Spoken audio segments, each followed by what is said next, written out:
JoJo বড় সাহেবের ঘরে ঢুকতেই দমকা চুরুটের গন্ধ নাকে এসে লাগলো। বড় সাহেব তার স্বভাবসিদ্ধ ভঙ্গিতে বলল, please take a seat. Jojo টেবিলের উপর রাখা একটা চেয়ারে এসে বসে। বড় সাহেব আজকের খবরের কাগজটা জোজোর সামনে রেখে বলে, 3 নম্বর পাতার খবরটা একবার পড়ো। দৈনন্দিন বার্তা খবরের কাগজটার নাম। পাতা উল্টে 3 নম্বর পেজটা খুলে জোজো পড়তে শুরু করে। কাগজের একদম নিচের দিকে ছোট্ট একটা কলামে লেখা রয়েছে, গতকাল মাঝরাতে হঠাৎই শোভাবাজার গঙ্গার ঘাটের ওখানে একজন যুবকের মৃতদেহ পাওয়া গেছে। পিঠে একটা ছুরি বিঁধেছিল। স্থানীয় এলাকাবাসীদের জিজ্ঞেস করে জানা যায় যে এই যুবক এখানকার নয়। যুবকের পরিচয় এখনো জানা যায়নি। পুলিশ এসে তদন্ত শুরু করেছে। কে কেন খুন করলো জানা যায়নি এখনো। তবে পুলিশের ধারণা এ কোনো বড়সড় চক্রান্তের শিকার। কলকাতা শহরের বিগত কয়েকদিনে খুনের সংখ্যা রীতিমতো ভয় দেখাচ্ছে শহরবাসীকে। কয়েকদিন আগে প্রিন্সেপ ঘাটের ওখানে একজনের বডি খুঁজে পাওয়া গেছিল, যদিও তার কোনো পরিচয় পাওয়া যায়নি। এই দুটো খুনের মধ্যে কি কোনো যোগসূত্র আছে? পুলিশকে জিজ্ঞেস করলে পর ওরা কোনো রকম উত্তর দেয় না, শুধু বলে তদন্ত চলছে, কিছু জানা গেলে তা কনভে করা হবে। শেষে ছোট ছোট অক্ষরে লেখা নিজস্ব সংবাদদাতা। জোজো আর্টিকেলটা আরেকবার পড়ে। কাগজটা বড় সাহেবকে তারপর ফেরত দিয়ে দেয়। বড় সাহেব ঠোঁট থেকে চুরুট নামিয়ে এক গ্লাস জল খায়। তারপর চুরুটটা আবার ঠোঁটের মাঝে গুঁজে বলে, কি বুঝছো? জোজো খানিক আমতা আমতা করে বলে, না মানে কি বুঝবো, এরকম খুন মার্ডার তো প্রায় রোজই ঘটছে, মানে এতে নতুন কিছু আছে? বড় সাহেব চুরুটের ধোঁয়া ছেড়ে বলে, এক্স্যাক্টলি। তবে গতকাল যে লোকটা এসেছিল তোমায় বললাম না, সে কন্টিনিউয়াস বলে যাচ্ছিল যে ও একজনকে খুন হতে দেখেছে। ওর পিঠেও ছুরি বিঁধেছিল, কিন্তু পরে আর ডেড বডিটাকে দেখতে পাইনি। নাও মাই পয়েন্ট ইজ, এই লোকটাই কি সেই লোকটা যাকে আপনি আজকে কাগজে রিপোর্ট করা হয়েছে? এবার জোজো খানিকটা বুঝতে পারে বড় সাহেব ঠিক কি বলতে চাইছে। ও গলা খাঁকড়ে উত্তর দেয়, হ্যাঁ তো হতেই পারে, অনেক কিছুই তো হতে পারে, তবে যতক্ষণ না সেই লোকটা আবার এসে বলছে পুরো ঘটনাটা, ততক্ষণ ঠিক ক্লিয়ার হচ্ছে না। বড় সাহেব চুরুটের ধোঁয়া ছেড়ে গম্ভীর গলায় বলে, আমার ওটাই মত। গতকাল থেকে আমি এতটাই ব্যস্ত ছিলাম যে ওর কথা ঠিক মতো শুনতে পাইনি। বলা ভালো, পাট্টাই দিইনি। এক প্রকার জোর করেই ওকে তাড়িয়ে দিয়েছিলাম। তবে বলেছিলাম আজকে আসতে, কিন্তু এখন তো 11:15 বেজে গেল, লোকটা এখনো এলো না। এই বলে বড় সাহেব নিজের হাত ঘড়িতে সময় দেখে। জোজো জিজ্ঞেস করে, আচ্ছা লোকটা কি কোনো ঠিকানা বা ফোন নাম্বার দিয়ে গেছিল? বড় সাহেব ঘাড় নেড়ে উত্তর দেয়, কিছুই তো দিয়ে যায়নি। আর কাল তাড়াহুড়োয় আমি ফোন নম্বর চাইতেও ভুলে গেছিলাম। তবে তুমি একবার সুবীরের কাছে খবর নাও না, বেরোনোর আগে ওকে কোনো ঠিকানা বা ফোন নম্বর দিয়ে গেছে কিনা একবার জেনে এসো তো। জোজো বড় সাহেবের কথা মতো চেয়ার ছেড়ে সবে উঠেছে বাইরে বেরোনোর জন্য। ঠিক তখনই বড় সাহেবের কেবিনের দরজায় টক টক শব্দ শোনা গেল। কেউ একজন এসেছে। জোজো কাঁচের দরজার বাইরে কে রয়েছে তা দেখার চেষ্টা করে। বড় সাহেবের ঘরে চুরুটের ধোঁয়ায় ভরে গেছে। ভালো করে দেখাও যাচ্ছে না কাঁচের দরজার ওপারে কে এসেছে। বড় সাহেব তীক্ষ্ণ চোখে দরজার বাইরে দাঁড়িয়ে থাকা লোকটার দিকে তাকায় একটা, তারপর নিচু গলায় জোজোকে বলে, probably that man has come. Jojo চোখ ছোট ছোট করে দেখার চেষ্টা করে লোকটাকে।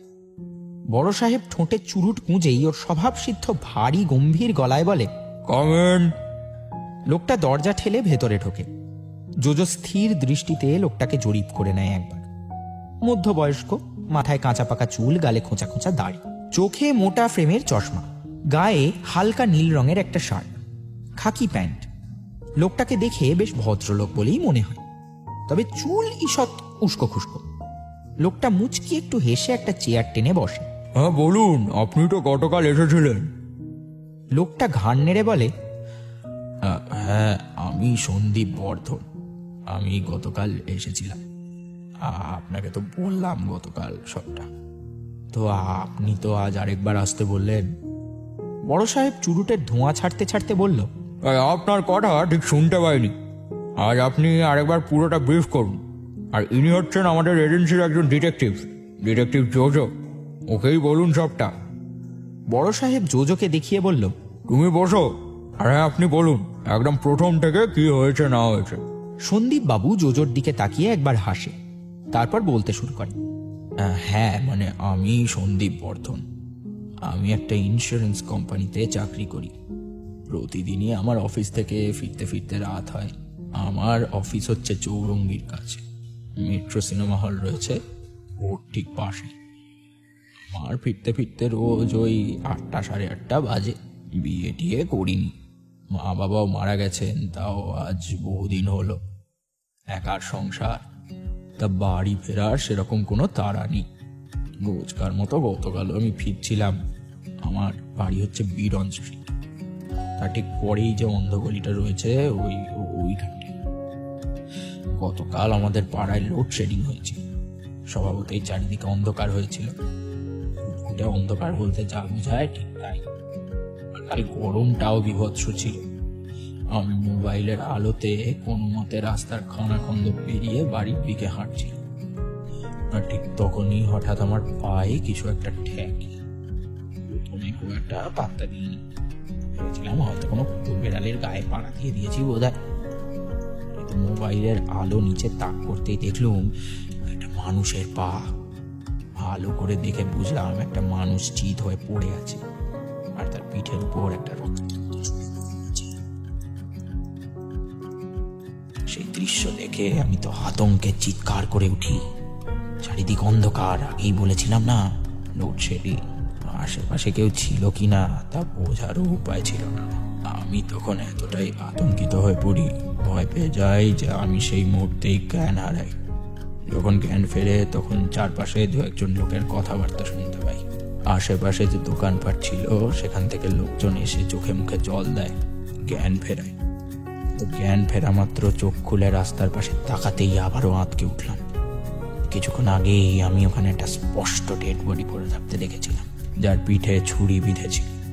কিন্তু এখন সেখানে কেউ নেই, শুনশান রাস্তা, অন্ধকার, এমনকি এক ফোঁটা রক্ত পর্যন্ত নেই কোথাও। এবার আশেপাশের লোকজন জিজ্ঞাসা করে যে কি হয়েছে না হয়েছে। হঠাৎ এরকম চিৎকার করে উঠলাম কেন জিজ্ঞেস করে। আমি ওদের পুরো ঘটনাটা বলি যে আমি এখানে একটা মার্ডার হতে দেখেছি, কিন্তু ওরা বিশ্বাস করে না।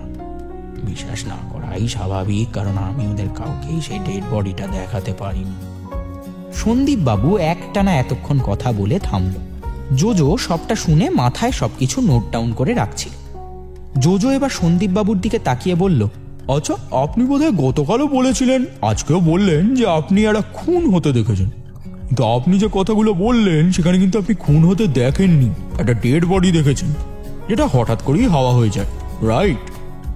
সন্দীপ বাবু এবার খানিক ভাবতে বসলেন যেন, তারপর ঘাড় নেড়ে বললেন, ইউ আর রাইট, আমি মার্ডার হতে দেখিনি, কিন্তু একজন লোক ওখানে চিত হয়ে পড়েছিল আর পিঠে ছুরি বিঁধে রয়েছে, এটা কিন্তু সত্যি। জোজো কিছু বলে না, চুপ করে থাকে। জোজো এখনো স্পষ্ট বুঝতে পারছে না সন্দীপবাবু ঠিক কি কারণে এখানে এসেছে। খুন, মার্ডার এইসব থেকে লোকজন দূরে থাকতে চায়। একটা ডেড বডি সন্দীপবাবু দেখেছিলেন, কিন্তু সেটাকে কিছুক্ষণ পর আর পাওয়া যায়নি, ব্যাস এখানেই তো মিটে যাওয়ার কথা। কিন্তু সন্দীপবাবু সেটা জানানোর জন্য 4th আই ডিটেকটিভ এজেন্সিতে কেন এসেছেন? ব্যাপারটা গোলমেলে। জোজো মনে মনে ভাবে আরো কিছু প্রশ্ন করার প্রয়োজন এই সন্দীপবাবুকে।